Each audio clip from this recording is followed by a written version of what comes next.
Okay, realtors, do you really know how credit scores are computed?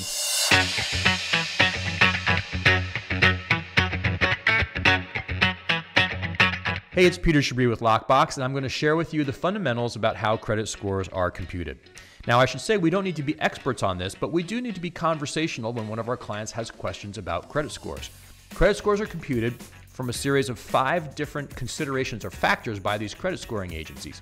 Each factor has a certain amount of weight or impact in the aggregation of all those different factors in determining a score. I want to explain to you what those 5 factors are in order of impact. The single largest one is, do you make your payments on time? And that accounts for 35% of, generally speaking, of how credit scores are pulled. So if you're regularly making your payments on time, that's what credit companies ultimately want to know. Are you making your payment? Is it the minimum amount? The second one is going to be your credit utilization. When a company extends a certain line of credit, let's say your credit card, and they say, okay, you've got $10,000 maximum amount, they want to see that you're not maxing out the full amount of your credit. The sweet spot apparently is about 30% of your total credit line. So if you have a $10,000 max amount of credit, you probably want to keep that balance no more or use no more than about $3,000 of that credit line. The third one is your credit history.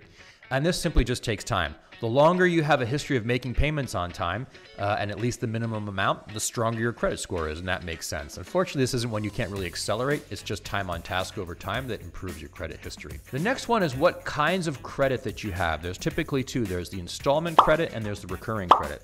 An installment credit is going to be something like a car payment or home mortgage, and a revolving credit is something like a credit card balance, which changes from month to month. Credit card companies or these credit scoring companies want to see a blend of the 2. And the last one and the least impactful at 10%, which is quickly, a lot of consumers think that this is like the killer of credit, but it's actually the least impactful, and that is too many inquiries at the same time. That certainly is a red flag, but is only 10% of your total credit score. Now, 10% could make the difference between 2 different mortgage rates, right? I think what a lot of consumers don't understand is that when you have your credit pulled by a mortgage company, if it's pulled by other mortgage companies, that does not adversely impact your credit during the first 30 days. And that's because the credit agencies certainly don't want to penalize a consumer for shopping for the best interest rate when they're looking to buy a home. So that's a scoop. And you now know about as much as I do about credit scores and how they work, which is just enough to be conversational. If you have detailed questions or more inquiries, don't ask me because you know as much as I do. Go and talk to a lender and find out from them what you need to know to be more conversational about credit scores.